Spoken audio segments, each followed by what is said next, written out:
માર્કેટમાં ઓફકોર્સ આજે એક સવારથી આપણે જોઈ રહ્યા છીએ કે દબાણભર્યો કારોબાર છે, પણ અત્યારે આપણે એક પત્તો જોઈ રહ્યા છે સેકન્ડ સેશનમાં યુરોપિયન માર્કેટ્સ હોય કે યુએસ માર્કેટ્સ હોય, બધા જ એક નબળા ખુલ્યા છે. પણ કઈ રીતે તમે જોઈ રહ્યા છો ટ્રેન્ડ? આજે જોઈએ તો યુએસમાં પણ ઇન્ફ્લેશનના ડેટા આવશે, એના પર ઘણું નજર છે અને માર્કેટ એને પણ વધારે રિએક્ટ કરશે આગળ જતાં. પણ તમારો view on market? So good afternoon. એક માર્કેટમાં સ્મોલ કોન્સોલિડેશનનો ફેસ આપણે જોઈ રહ્યા છીએ અને જે રીતે ડોલર ઇન્ડેક્સ ઓલમોસ્ટ 108ના લેવલને ટચ એને કરી દીધું છે અને અર્નિંગ સિઝનમાં આપણે હવે પ્રવેશ કરી રહ્યા છે, તો એના કારણે એક મોટી રેલી જોયા પછી એક સ્વાભાવિક છે કે એક નાનું કરેક્શન અથવા તો એક કોન્સોલિડેશન ફેસ માર્કેટમાં આવી શકે છે. ઓવરઓલ અમે લોકો અર્નિંગ્સ ઉપર ઘણા પોઝિટિવ છીએ. અમને લાગે છે કે આ ક્વાર્ટર જે ઘણું ચેલેન્જિંગ હતું, જેમાં ઘણા બધા ઇમ્પોર્ટન્ટ ડેવલપમેન્ટ્સ થયા છે, ઇન્ટરેસ્ટ રેટ હાઇક થી લઈને ક્રૂડ ઓઇલ પ્રાઇસ, કોમોડિટી પ્રાઇસની અંદર વોલેટિલિટી, એ બધું હોવા છતાં પણ અમને લાગે છે કે એટલીસ્ટ 3 કે 4 ઇમ્પોર્ટન્ટ સેક્ટર્સ એવા છે કે જેમાં અમારો ઓવરઓલ ગ્રોથ ઘણો સારો રહેશે. પર્ટિક્યુલરલી ઓટો, કન્ઝ્યુમર, બેંક્સ, આઈટીમાં થોડું મિક્સ છે, પણ ઓવરઓલ અમને લાગે છે કે અર્નિંગ સિઝન ઘણી સારી રહેશે અને મોન્સૂનમાં બી પ્રોગ્રેસ ઘણો સારો થઈ રહ્યો છે. તો માર્કેટમાં અગર નાનું મોટું કરેક્શન આવે કે કોન્સોલિડેશન ફેસ આવે તો એમાં આપણે ડેફિનેટલી એક પોઝિટિવ વ્યૂ લઈને ચાલવું જોઈએ. ઓકે, તો પોઝિટિવ વ્યૂથી આપણે આગળ ચાલવાનું અત્યારે રણનીતિ વાપરવી જોઈએ. પણ દેવાંગભાઈ હેમાંગભાઈ, તમે એમ કહ્યું કે અત્યારે હવે આપણે રિઝલ્ટ સિઝન શરૂ થઈ ગઈ છે. કયા એવા રિઝલ્ટ્સ કે કયા એવા સેક્ટર્સ પર તમે વધારે નજર રાખી રહ્યા છો? કારણ કે અત્યારે આપણે ઘટાડે જે રીતે વેલ્યુએશન કરેક્ટ થઈ ગયા છે એ પ્રમાણે આપણે સ્ટેગરિંગ મેનરમાં ઇન્વેસ્ટમેન્ટની પણ સલાહ આપી રહ્યા છે. હવે કયા એવા રિઝલ્ટ્સ પર તમારી નજર છે? ક્યાં એવા વેલ્યુએશન તમને લાગે છે કે બરાબર અત્યારે છે કે આપણે રિઝલ્ટની રાહ જોયા વગર આપણે ઇન્વેસ્ટ કરી શકીએ, કે તમે રિઝલ્ટ પછી જ સલાહ આપશો જે તમારા પસંદીદા સેક્ટર્સ છે એમાં ઇન્વેસ્ટ કરવા માટે? સો જે સેક્ટર અને જેમાં અમારું આઉટલુક 40 નંબર્સ માટે પોઝિટિવ છે, એમાં સૌથી પહેલું બેન્કિંગ સેક્ટર છે. બેન્કિંગ સેક્ટરમાં અમને લાગે છે કે ઘણો સારો ગ્રોથ જોવા મળશે, both private banks as well as PSU banks. તો એમાં ડેફિનેટલી રિઝલ્ટ્સ ના પર્સપેક્ટિવથી બી કામ થઈ શકે છે અને થોડું મીડિયમ ટુ લોંગ ટર્મનો વ્યૂ હોય તો બી કામ થઈ શકે છે. એમાં ICICI bank, state bank of India અને ડેફિનેટલી એચડીએફસી બેંક, આ 3 બેંકો ઉપર લાર્જ કેપમાં અમારો વ્યૂ સારો છે. નાની બેંકોની વાત કરીએ તો ડેફિનેટલી ફેડરલ બેંકમાં આપણે એક પોઝિટિવ વ્યૂ લઈને ચાલી શકીએ છીએ. એના સિવાય અમને લાગે છે કે કન્ઝ્યુમર સેક્ટર, જેમાં એફએમસીજી કંપનીઝમાં એચયુએલ, મેરિકો, ડાબર, એમાં એક અમારો વ્યૂ પોઝિટિવ છે. અમને લાગે છે કે કોમોડિટી પ્રાઇસીસ કુલ ઓફ થયા અને એટ ધ સેમ ટાઈમ થોડીક રિવાઇવલની પોસિબિલિટીઝ દેખાઈ રહી છે રૂરલ સાઇડ પર. Progress of monsoon is definitely positive અને ઓટો સેક્ટરમાં એક મોમેન્ટમ ઘણું સારું છે અને એમાં બી અમને લાગે છે કે આ કન્ટિન્યુડ રહેશે અને જો કોમોડિટી પ્રાઇસીસ આ લેવલ ઉપર રહે તો ડેફિનેટલી થોડી માર્જિન ઉપર પોઝિટિવ ઇમ્પેક્ટ આવી શકે છે. IT is a mix bag. TCS numbers એટલા પોઝિટિવ ન હતા માર્જિન્સ ફ્રન્ટ ઉપર અને આઈટીના મિડ કેપ કંપનીઝમાં અમને લાગે છે કે થોડું ડિસઅપોઇન્ટમેન્ટ આવી શકે છે, તો થોડું વેઇટ આઉટ કરવું જોઈએ. પણ લાર્જ કેપ કંપનીઝમાં અમારો પ્રેફરન્સ વધારે છે, ટીસીએસ, ઇન્ફોસિસ, એચસીએલ ટેક. સો આ સેક્ટર્સ ડેફિનેટલી અમને લાગે છે કે એમાં એક પોઝિટિવ વ્યૂ લઈને ચાલવો જોઈએ. બાકીના સેક્ટર્સમાં ક્લેરિટી નથી, મેટલ્સમાં પર્ટિક્યુલરલી ક્લેરિટી નથી, એમાં થોડુંક વધારે ક્લેરિટી આવ્યા પછી વ્યૂ બનાવીએ તે વધારે સારું રહેશે. ઓકે, એનર્જી સેક્ટર પર સે તમારો શું વ્યૂ રાખીને તમે આગળ ચાલી રહ્યા છો? જે રીતે આપણે એક સર્ચ એનર્જી ઇન્ડાઇસીસમાં જોઈ રહ્યા છીએ અને જે રીતનો ક્રાઇસિસ બની રહ્યો છે વર્લ્ડ ઓવરમાં, એનર્જી સેક્ટર પર શું વ્યૂ રાખશો? તો ઓવરઓલ ઓઇલ એન્ડ ગેસ એક ઇમ્પોર્ટન્ટ સેક્ટર રહેશે, not only for this quarter પણ આવતા વર્ષ માટે બી. તો એમાં અમને રિલાયન્સમાં વ્યૂ ડેફિનેટલી પોઝિટિવ છે. અમને લાગે છે કે જે આપણે કરેક્શન જોયું because of the windfall tax, એમાં કોઈ અર્નિંગ્સના કન્સેન્સસ એસ્ટિમેટ્સમાં ચેન્જ થયા નથી અને સ્ટોક એક લેવલ પર કરેક્ટ થઈ ચૂક્યો છે. તો ડેફિનેટલી આ લેવલ ઉપર રિલાયન્સમાં અમારો વ્યૂ પોઝિટિવ છે. ઓઇલ માર્કેટિંગ કંપનીઝથી આપણે થોડું અવોઇડ કરવું જોઈએ, કારણ કે એમાં things are not very clear. હજુ પણ અગર ક્રૂડના ભાવ વધારે રહેશે તો શું માર્જિન ઉપર ઇમ્પેક્ટ આવશે એની ક્લેરિટી નથી. તો અને ડાઇવેસ્ટમેન્ટ ઓલ્સો ટાઈમ ફ્રેમ એનો ક્લિયર નથી. તો ઓઇલ માર્કેટિંગ કંપનીઝથી દૂર રહેવું જોઈએ. ઇવન ઓએનજીસી અને ઓઇલ ઇન્ડિયા જે અપસ્ટ્રીમ કંપનીઝ છે એમાં બી અમને લાગે છે કે અત્યારે દૂર રહેવું જોઈએ. પણ રિલાયન્સ ઇન્ડસ્ટ્રીઝ ઇન પર્ટિક્યુલર અમને લાગે છે કે આ લેવલ ઉપર ઘણી એટ્રેક્ટિવ છે. ઓકે, ટેલિકોમ સેક્ટરની હમણાં બોલબાલા છે. જે રીતે આપણે જોઈશું કે હવે 5Gની તરફ આપણે આગળ વધી રહ્યા છે અને એક 5G સ્પેક્ટ્રમનું હવે ઓપ્શન પણ થવાનું છે. એ જોતાં અને ટેલિકોમ સેક્ટર પરસે પણ જે પેન થ્રુ ગયું છે, હવે આગળ જતાં આપણે લાગી રહ્યું છે કે દેટ ઇઝ ધ ફ્યુચર. પણ તમે કઈ રીતે જોઈ રહ્યા છો ટેલિકોમ સેક્ટરને અને એમાં કોઈ પસંદીદા કાઉન્ટર્સ? ટેલિકોમ સેક્ટરમાં એક ઓવરહેંગ અત્યારે આવી ગયો છે because of the entry of Adani group into it. ગ્રુપે ક્લેરિફાઈ કર્યું છે કે એ લોકોએ કન્ઝ્યુમર મોબિલિટી અથવા તો મોબાઈલ ફોન જે આપણે રિટેલ કન્ઝ્યુમર્સ યુઝ કરીએ છીએ એમાં એ લોકોનો પ્લાન નથી. એ લોકો એન્ટરપ્રાઇઝ લેવલ ઉપર અને બીજા બધા ટેકનોલોજી રિલેટેડ સોલ્યુશન્સ ઉપર જવાની વાત કરે છે. પણ એક ઓવરહેંગ રહેશે. જે રીતે અદાની ગ્રુપે અલગ અલગ સેક્ટર્સમાં લાસ્ટ 2 વર્ષમાં એન્ટ્રી કરી છે, એમાં માર્કેટમાં એક એવો કન્સર્ન રહેશે કે એ લોકો કદાચ ટેલિકોમમાં એટ લેટર સ્ટેજ મોબાઈલ સર્વિસીસમાં પણ એન્ટ્રી કરી શકે છે. તે શોર્ટ ટર્મ થોડું મને લાગે છે ઓવરહેંગ રહેશે, પણ સ્ટોક્સ ઓલરેડી થોડા કરેક્ટ થઈ ચૂક્યા છે. તો ભારતી અને રિલાયન્સ બેઉ અગર આ લેવલથી થોડા કરેક્ટ થાય, મે બી અનધર 3 to 5%, તો Bharti definitely we can buy. Reliance even આ લેવલ ઉપર અમને એટ્રેક્ટિવ લાગે છે. ઓકે, ઓટો સેક્ટર એક બીજું સેક્ટર છે કે હવે બહાર નીકળી રહ્યું છે. ઓટો સેક્ટર હોય, ઓટો એન્સિલરી હોય, ઓટોને લગતા જે બીજા સેક્ટર્સ હોય એના પર તમે શું વ્યૂ રાખી રહ્યા છો? બહુ જ પોઝિટિવ વ્યૂ છે. I think whether it is passenger vehicles, CV, two wheelers, આ બધા સેક્ટરમાં ઓવરઓલ વ્યૂ ઘણો પોઝિટિવ છે. રિસ્ક રિવોર્ડની અગર વાત કરીએ તો મારુતિમાં અમને લાગે છે કે રિસ્ક રિવોર્ડ હજુ ઘણો ફેવરેબલ છે.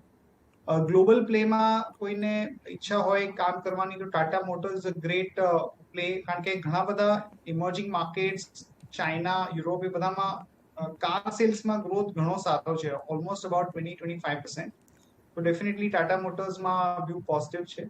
અને ઓટો એન્સિલરીની અંદર બી અમને લાગે છે કે એક સારું રિવાઇવલ જોવા મળી શકે છે. અને એમાં એક મધરસન વાયર કરીને કંપની છે, લગભગ 77-78 નો ભાવ છે. એમાં અમને ઓવરઓલ આઉટલુક ઘણું સારું લાગી રહ્યું છે. એના સિવાય એન્ડ્યોરન્સ ટેકનોલોજી છે, જે ગ્લોબલી પણ ઓટો એન્સિલરી સપ્લાય કરે છે. ઇન્ડિયામાં બી એ લોકોનું ઘણું સારું પ્રેઝન્સ છે. તો આ બે કંપની ઓટો એન્સિલરીમાં અમને લાગે છે કે ઘણી સારી છે. ઓકે, એફએમસીજી કાઉન્ટર્સ, હવે એમાં આપણે એક વચ્ચે ટ્રેન્ડ જોયો કે એક પિકઅપ દેખાઈ રહ્યું છે અને હવે જ્યારે મોન્સૂન પણ શરૂ થઈ ગયું છે, તો તમને લાગે છે કે એમાં એક આપણે રિકવરી જોઈ શકીએ છીએ, ઇન્ક્લુડિંગ બીજા જે કન્ઝ્યુમર ડિસ્ક્રિશનરી જે સેક્ટર્સ હોય એમાં? તો ડેફિનેટલી ઘણા સમય સુધી આ sector was out of flavour, અને લાસ્ટ ઓલમોસ્ટ 1 મહિનામાં આપણે જોયું કે એક બાઇંગ ઇન્ટરેસ્ટ જોવા મળ્યો છે. જે રીતે પામ ઓઇલના પ્રાઇસ ઓછા થયા છે, ઓવરઓલ કોમોડિટીઝના પ્રાઇસમાં પણ આપણે કરેક્શન જોયું છે. At the same time rural સાઇડથી થોડા પોઝિટિવ ઇન્ડિકેશન્સ આપણને મળી રહ્યા છે. Progress of monsoon in the last 1 week is very good. So આ બધા ફેક્ટર્સ થોડા પોઝિટિવ છે એફએમસીજી માટે. અને એમાં આખા સેક્ટરની અંદર અમુક કંપનીઝ જેમાં આપણને પોઝિટિવ લાગી રહ્યું છે, એમાં નંબર 1 ઇઝ HUL. એના સિવાય અમને લાગે છે કે ગોદરેજ કન્ઝ્યુમર, ડાબર અને મેરિકો, આ કંપનીમાં બી અમારો વ્યૂ ઘણો પોઝિટિવ છે. આપણે ઇન્સ્યોરન્સ સેક્ટર માટે વાત કરવી જોઈએ, કારણ કે ગમે એટલું આપણે કરીએ છીએ એનું પેનેટ્રેશન ઓછું જ હોતું હોય છે, કેટલું બી આપણે ટ્રાય કરીએ એટલું. પણ આગળ જતાં તમે આ કોઈ સિનારીઓ એમાં ચેન્જ થતા જોઈ રહ્યા છો? કોઈ એમાં તમને કાઉન્ટર્સ ગમતા હોય તો? મને લાગે છે કે લાસ્ટ 2 yearsમાં ઇન્સ્યોરન્સ સેક્ટર આખું અંડર પરફોર્મ કરી ચૂક્યું છે. અને આટલી મોટો LIC નો આઈપીઓ આવ્યો એના પછી બી એ સ્ટોક એના ઇશ્યુ પ્રાઇસથી ઓલમોસ્ટ અબાઉટ 20% નીચે કોટ કરી રહ્યો છે. તો અમારો વ્યૂ ઓવરઓલ ઇન્સ્યોરન્સ સેક્ટર ઉપર ઘણો પોઝિટિવ છે. રિસેન્ટલી અમે LIC ની અંદર એક ઇનિશિયેટિંગ કવરેજ પણ કર્યું છે with 20% kind of an upside. અમને લાગે છે કે જે રીતની ફંડામેન્ટલ સ્ટ્રેન્થ અને જે રીતના નંબર્સ છે LIC ના, એમાં આ રેટ ઉપર definitely long term investment point of વ્યૂથી અટ્રેક્ટિવ લાગી રહ્યું છે. એના સિવાય SBI લાઈફ જે બીજી કંપની છે જેમાં અમારો વ્યૂ ઘણો પોઝિટિવ છે. ફાર્મા સેક્ટર પર શું રાખ્યા છે? ફાર્મા સેક્ટર હોય કે હેલ્થ સોલ્યુશન્સ હોય કે હેલ્થ હોસ્પિટલ્સ હોય, આપણે ઘણું બધું એકમાં સર્ચ જોયો તો કોવિડ દરમિયાન, પણ હવે આગળ જતાં તમે આ સેક્ટર માટે કેટલા બુલિશ છો? સો ફાર્માની અંદર સ્ટોક સ્પેસિફિક અપ્રોચ રાખવો વધારે સેન્સિબલ રહેશે. તો એમાં અમને ડીબીઝ અને સન ફાર્મા આ બે કંપની લાર્જ કેપમાં અમને ગમે છે, અપાર્ટ ફ્રોમ ડોક્ટર રેડ્ડીઝ. તો ડોક્ટર રેડ્ડીઝ, સન ફાર્મા, ડીબીઝ આ અમારા પ્રિફર્ડ પિક્સ છે in the large cap space. એના સિવાય અગર આપણે મિડ કેપની વાત કરીએ તો ડેફિનેટલી ગ્લેન્ડ ફાર્મા એક અમારો પ્રિફર્ડ પિક છે, which is a speciality injectable નો પ્લે છે, અને એમાં ઘણા બધા પોઝિટિવ ટ્રિગર્સ છે in terms of tie-ups, product launch વગેરે વગેરે. એના સિવાય અગર આપણે હેલ્થકેર સર્વિસીસની વાત કરીએ તો અપોલો હોસ્પિટલમાં અમારો વ્યૂ ઘણો પોઝિટિવ છે. હવે કંપની નિફ્ટીમાં બી એનું એડિશન થઈ ગયું છે અને કન્સિસ્ટન્ટલી સારું પરફોર્મ કરે છે. પ્લસ એની બીજી બધી સબસિડરીઝ પણ છે જે અલગ અલગ ટેકનોલોજી રિલેટેડ સર્વિસીસ પ્રોવાઈડ કરે છે. ડિસ્ટ્રીબ્યુશન પણ છે અપોલો ફાર્મસીનું. તો આ એક કોમ્પ્રિહેન્સિવ હેલ્થકેર પ્લે તરીકે આપણે એમાં ઇન્વેસ્ટ કરવાનું વિચારી શકીએ. તમને લાગે છે કે રિયાલિટી સેક્ટરની જે સાયકલ છે એ આગળ જતાં પણ અપમૂવ જ દેખાડશે કે હવે એમાં પણ આપણે કોન્સોલિડેશન જોઈ શકીએ છીએ? તો રિયલ એસ્ટેટમાં અમારો વ્યૂ લાસ્ટ 1 યરથી ઘણો પોઝિટિવ છે. થોડું એક વચ્ચે કરેક્શન જ્યારે આપણે ફેબ્રુઆરી અને માર્ચ મહિનામાં જોયું ત્યારે લગભગ 30% જેવું કરેક્શન આપણે જોઈ ચૂક્યા છે. પણ અમે રિસેન્ટલી મેનેજમેન્ટ ઇન્ટરેક્શન્સ કર્યું હતું લોઢા ગ્રુપ સાથે. એના સિવાય ઓબેરોય અને બીજી જે Bangalore base real estate company છે એની સાથે પણ અમે ડિટેલ ડિસ્કશન કરેલું હતું. તો અમને એક વસ્તુ બહુ ક્લિયરલી સમજમાં આવે છે કે આ સેક્ટરની અંદર ઓવરઓલ ગ્રોથ ઘણો સારો રહેશે અને ઇન્ટરેસ્ટ રેટ લગભગ 100 બેસિસ પોઈન્ટથી વધ્યા હોવા છતાં અમને લાગે છે કે જે ઓવરઓલ ડિમાન્ડ છે એ ઘણી ઇન્ટેક્ટ રહેલી છે અને એ વધારે ઇમ્પ્રુવ થઈ શકે છે. Pipelines is very strong. તો લોઢા અને ઓબેરોય આ બે કંપનીમાં અમારો વ્યૂ ઘણો પોઝિટિવ છે. આપણે વચ્ચે ઘણા બધા સેક્ટર્સમાં આપણે PLI આવતા જોયું, ચાઇના +1 નો જે એડવાન્ટેજ જે સેક્ટર્સમાં આવતા જોયું. તમને લાગે છે આવા કોઈ સેક્ટર્સમાંથી કોઈ તમારી પિક આગળ જતા હોઈ શકે કે અત્યારે છે? અત્યારે અમને લાગે છે કેપિટલ ગુડ્સની અંદર આફ્ટર ઓલમોસ્ટ 2 or 3 years આપણે એક બહુ સારું મોમેન્ટમ અને ટ્રેક્શન બિલ્ડ થતું જોઈ રહ્યા છે. તો એમાં અમુક કંપનીઝ છે, દાખલા તરીકે ABB, સિમેન્સ, L&T, કમિન્સ. તો આ કંપનીમાં અમને લાગે છે કે હમણાં રિસેન્ટલી થોડા વધી ગયા છે, એટલે થોડુંક આપણે એક સ્મોલ કરેક્શન માટે વેઇટ કરી શકીએ. પણ આ એક સેક્ટરમાં મને લાગે છે કે એક નવું કેપેક્સ ચાલુ થશે. દાખલા તરીકે સ્ટીલ અને એલ્યુમિનિયમ અને કોમોડિટીઝની અંદર એક નવી ઇન્વેસ્ટમેન્ટ સાયકલ ઓલમોસ્ટ ચાલુ થઈ ગઈ છે. સિમિલરલી આપણે બાકીના સેક્ટર્સમાં બી જોઈ શકીએ છીએ. તો આ કંપનીમાં અત્યારે અમને લાગે છે કે એક્સપોઝર લેવું જોઈએ.